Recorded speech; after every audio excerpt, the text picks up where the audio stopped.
Evil Dead Rise has been receiving no shortage of praise for its over-the-top blood-bathing, skin-grating, glass-eating, eye-heaving, face-fluid-leaking violence. And while this much-deserved esteem is fitting for the latest entry in a franchise built on a firm foundation of absolutely no fucks given, I'd like to take a dip into a little less often examined side of this movie. A side that appeals to our fascination with insanity and the bizarrely freeing feeling found within the loss of self that I think runs like an undercurrent through not only this movie, but all the Evil Dead movies. So let's talk about Evil Dead Rise and how this blood-soaked roller coaster ride of an experience speaks to our deep-seated attraction to madness, in its own weird kind of way. I gotta kill the creepy crawlies that I got inside my tongue. But first,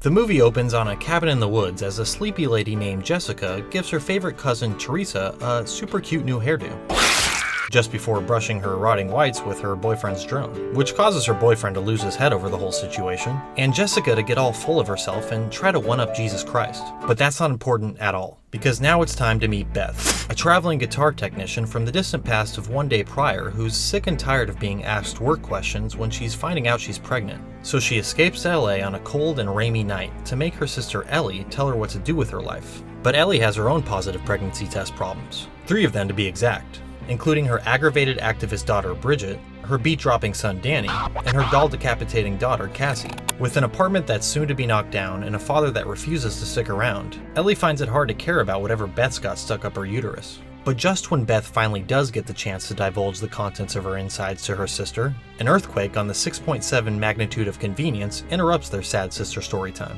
which leads to the youngins finding a hole in the ground. Good night, Mommy. Which leads to Danny being a f***ing idiot.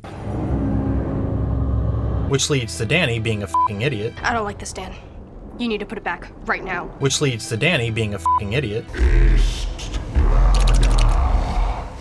And summoning an evil that kills his mom and turns her into a deadite, short for dead and definitely not alright. Now the possessed husk of some ungodly god knows what, Evil L starts having a hell of a time by throwing an omelet party and reliving her freshman sorority glory days. Realizing the earthquake has left them trapped inside with a rather smelly, decomposing Ellie, the fam takes her to the tub for a cleanup. But Evil L knows bath means bedtime, so she hops out, throws a tantrum, and starts sticking things into her family. Then she spots the cute neighbor boy and gives him a big hug, before murdering him and everyone else on the floor. But Beth decides that's just crossing the line and locks Evil L out of the apartment. Let me in! As Beth comes to learn that her nephew is a f***ing idiot, This is all my fault. Bridget starts experiencing personal problems of the bug vomit variety, while Cassie can't help but take after her big brother. Open up now.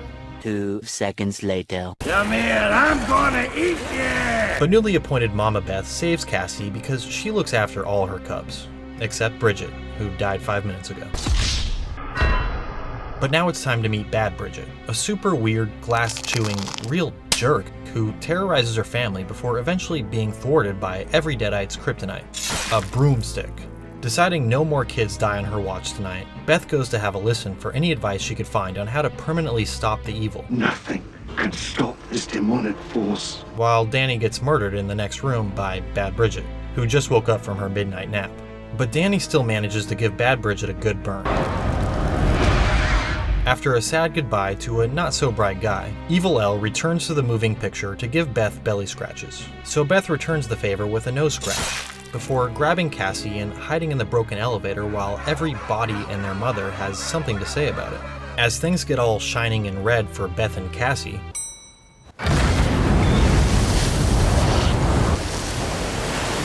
Evil L, Bad Bridget, and Deadite Danny have a fun family get-together and get inside of each other. Thus, the Marauder monster is born, a queasy on the eyes yet misunderstood Quasimodo type who just wants to get ahead in life. All I want is your little head, baby girl. But Beth hates seeing others live out their dreams, so she lures the Marauder away by showing it she's much easier prey than a 10-year-old. Which ignites a battle that concludes with Beth's unfortunately fully intact hands using a chainsaw to ram the Marauder into a wood chipper, rendering it not so chipper. What you just said is one of the most insanely idiotic things I have ever heard. After making it rain Marauder in the high-rise parking garage, Beth takes her new favorite niece and leaves without even cleaning up her mess, which has unfortunate consequences for some poor upstairs neighbor lady named Jessica on her way to a cabin in the woods.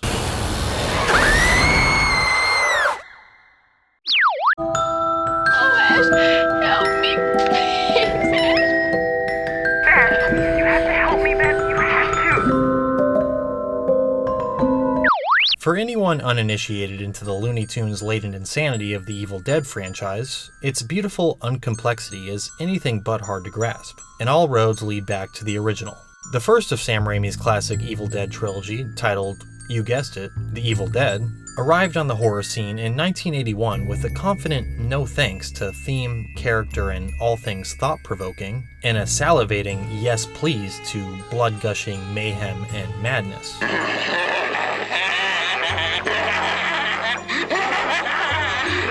The plot is as simple and straightforward as average ordinary guy without a care in the world, Ash, goes to a cabin in the woods with his friends before his friends all get killed and possessed by freaky floating dancing demons that Ash must overcome, with a chainsaw. But if there's any psychological intrigue that could be extracted out of this straightforward concept, it's the goosebump-inducing thought of some external force, unbound by the rules of this reality, casting you out of your body and wearing it as its own. You will die like the others before you. Voices telling you to lose yourself to madness. Join us. Join us. To abandon everything that makes you you and embrace the clutches of insanity. Join us. Ash is taken on a carnival ride of death and all its mocking absurdity. You're not gonna leave me, are you, Ash? Are you? You're not gonna leave me here, are you? Are you, Ash? As he tries with everything not to lose himself to it. Soon, all of you will be like me. To endure the night of manic hysteria and live to fight another day. Evil Dead Rise takes a pretty convincing detour into fresh franchise terrain before jumping back to its home court advantage of absolute off-the-rails insanity. It gives us the slightest nibble of cabin in the woods craziness to start with, only to toss us right into all-new setting territory, leading us to believe that this shift in setting may also indicate a shift in tone, that a fair amount of its blood-splattered mayhem may be traded in for a more psychological, character-driven take. If you've seen director Lee Cronin's first and preceding feature film, The Hole in the Ground, this is all the more convincing. The Hole in the Ground explores the notion of losing oneself to insanity through a more introspective approach than the most bloodthirsty Evil Deadheads might have an appetite for. The main character, a single mother named Sarah, comes to believe that her child, Chris, has been replaced by some evil originating from the darkest depths of a mysterious sinkhole she comes across in the woods. Do you ever look at your kids and not recognize them? Not how they look, but how they are. Their personalities. But whether or not this sinkhole is really even there, whether or not an evil doppelganger really has replaced her son, and the hole in the bog, and the bog down in the valley. or if these are all just delusions created by Sarah as she loses herself to insanity, are all questions left for the audience to answer. You're not my son. Unlike the Evil Dead's clear-cut concept of not allowing the outside insanity to take over your sane mind, Hole in the Ground poses the question of whether or not your own mind is really capable of finding truth within the constraints of its own limited perspective. So when Rise introduces us to Beth, a character grappling with her personal fear of looking down the barrel of motherhood, there's a familiar connection to Cronin's accompanying feature, setting us up for something as cerebral and meditative as The Hole in the Ground. Just as well, Rise diverts from Evil Dead tradition by introducing us to a family consisting mostly of young kids, the plot course more consistently consumed in the likes of the Conjuring franchise, where the horrors are a bit more toned down, where kids get haunted by the nighttime scaries, but are ultimately brought to a final destination of minimal to no casualties, and the power of love triumphing over all. Evil Dead, on the other hand, has historically got its kicks out of the mean, nasty, and hopeless. Introducing character-first side plots like the next-door neighbor having a thing for Bridget, or Beth trying to reconcile with Ellie for distancing herself from the family, places us in a subconsciously safer place. If these plot pillars are so carefully constructed from the jump, surely they won't be torn down with any immediacy. Surely these characters the movie wants us to care about won't be so easily offed. Surely the kids will be alright. Right? You don't look so good, Mom. Who wants to run next? The second act of Rise is when the kid gloves come off and the kindly concern for character and drama gets abandoned and replaced with a primordial descent into madness. It takes the child-protected plot armor it misled us with and spits it back into our dumb faces. And this works to make it optimally hard-hitting, because anyone who knows Evil Dead is aware this is par for the franchise course. But lulling us into a more calming headspace with the first act only makes the return to franchise brutality in the second that much more effective. The roller coaster ride of mayhem and malevolence takes off at full speed the moment Danny cues up those not-so-nice record recordings. The music of Mystic Evil plays its dark tune and refuses to be put on pause. Just as the characters are about to be blindsided by possession, the movie itself becomes possessed by a spirit of insanity and absurdity, taking on a new, unhinged life of its own. No longer tied down by the well-worn rules of drama and development, the movie is reshaped into a spectacle of the primal. The speakers take on a high-intensity sound like a serpent uncoiling from its banishment. There's a realization that this invisible apex predator, greater and endlessly more powerful than anything we can understand, has manipulated its human prey and got it just where it wants it. Like a bear playing with its food, the evil taunts and toys with Ellie, the elevator wiring striking like an angry serpent. This use of pacing and sound design to allude to the animalistic takes its hold and barely ever lets up for the remainder of the runtime. And this plunge into the primal is a thematic staple carried over from The Hole in the Ground. Sarah's draw toward the uncanny mysteries of the naturally occurring sinkhole at the center of that movie represents not only the dark mysteries hidden within the mind, but the dark mysteries hidden within nature all around us. The horrors of both movies are brought on by vacancies in the ground carved out by the hands of nature. The natural occurrence of an earthquake in Rise is what leads to the unleashing of what was meant to be kept buried beneath the surface. And this ties into Beth's subjective baby-bearing conundrum. She feels unfit and unworthy of being responsible for a child, so much so that she has trouble even admitting out loud that she's pregnant. The swell of dark emotions she feels for being unsure of how to deal with the natural occurrence happening within her body is reflected by the earthquake that strikes at the exact moment she nervously attempts to put her internal fears into external words. And despite the movie diving headfirst into off-the-charts insanity at this point, there's plenty of metaphorical goodness to be extracted from the deadites in their oh-so-peculiar ways.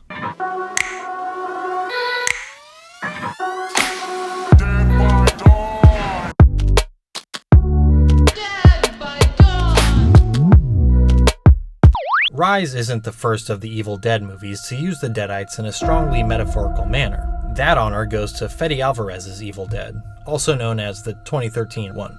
Here, lead character Mia has to face off against everyone's favorite rotting rage monsters as a way of confronting her own self-doubt and fear.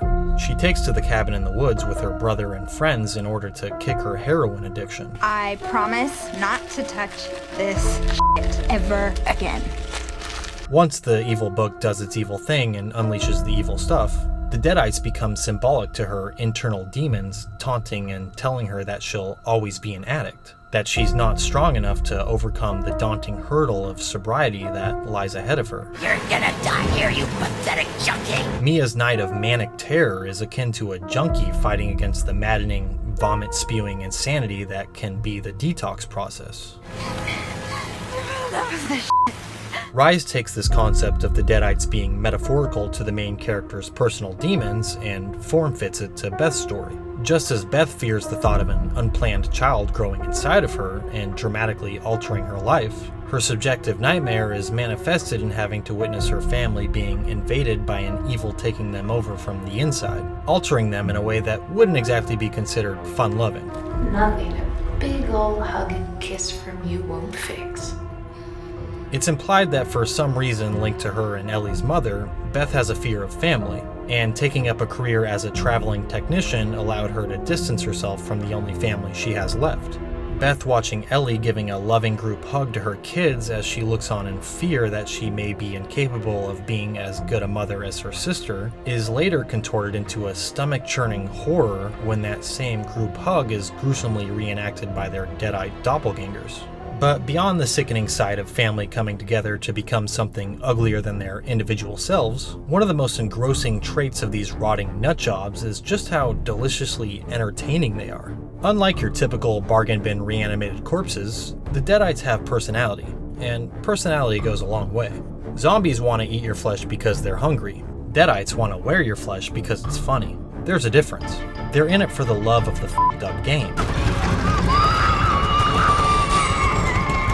For the sadism and derangement of it all. Why don't you come down here so I can f*** your pretty boy?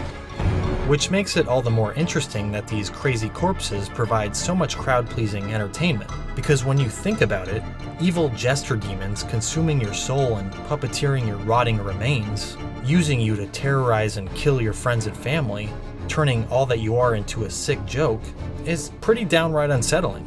But perhaps what makes them so much fun to watch regardless of their disturbing nature, what makes it impossible for us to resist vibing to the twisted tune they play for us, is that they wear the absurdity of life so proudly on their blood-stained sleeves. And there's something strangely freeing in that, in embracing the futility of life and becoming a mocking reflection of it. I may be bad, but I feel good. Giving into the infection of insanity, allowing it to consume you and replace all your tightly held principles and ethics with a comically uncaring indifference towards everything. These movie villains impart a philosophy that lures us to their side, makes us enjoy watching them even more than we do watching the protagonists. Told you should have put the book back, Danny! Because we sense the magnetism of chaos and absurdity and can't help but be naturally drawn to that nihilistic pole. We're gonna get you, not another piece. However, while the middle act of Rise is so effective in appealing to our infatuation with the madness of the deadites, it only makes the third act's rebellion against their guilty pleasure even more satisfying. I'm getting us out of here. How?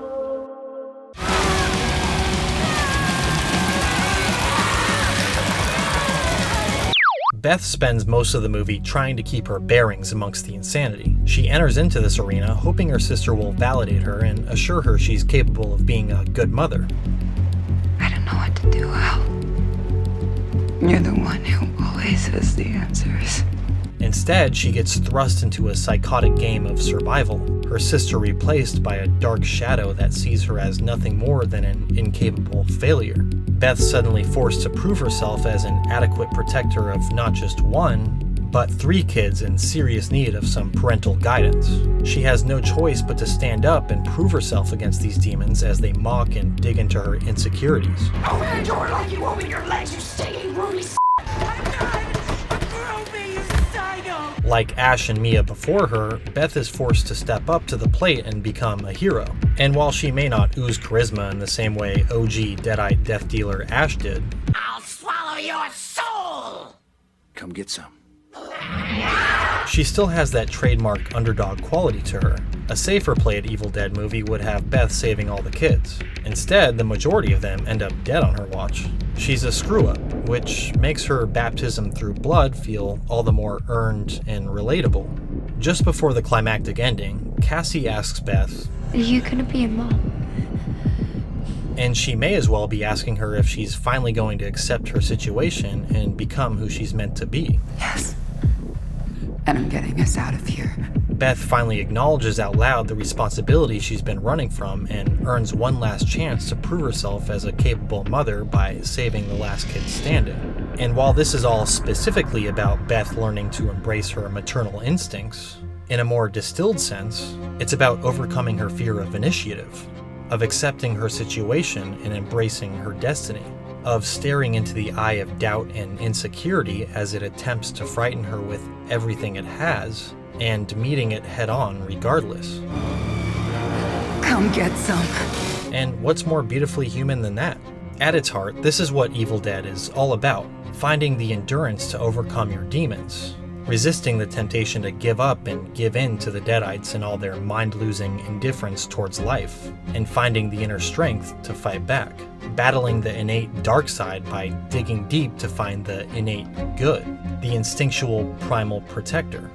And this journey Evil Dead takes us on can feel a lot like going on a dark psychedelic trip through the mind, where entities as hilarious as they are haunting propel you into a frantic rampage of survival, of trying with everything not to succumb to their vaudevillian show of madness, until you reach the end and find that inner power within, and realize you needed to go through this. You needed to be terrorized and tested, so you could look those demons dead in the eye and kick them straight in their dumb, ugly faces. Face on this motherfucker!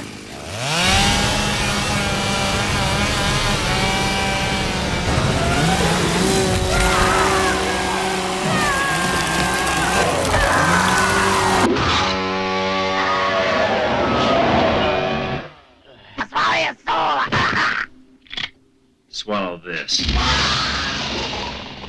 And out of all of its bleakness and meanness, this is the empowering and, dare I even say, uplifting symphony of feelings Evil Dead serenades us with.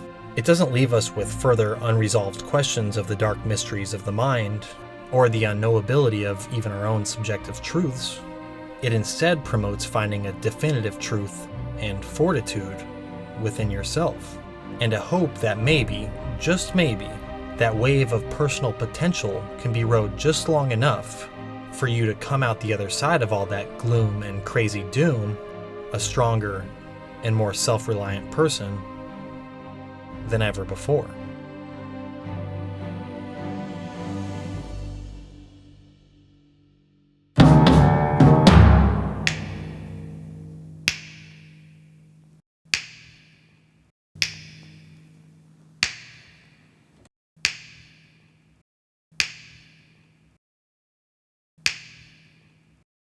Good, bad.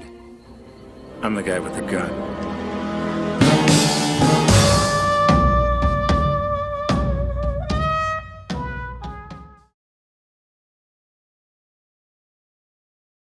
We got unfinished business. You don't think I'm a bad person? All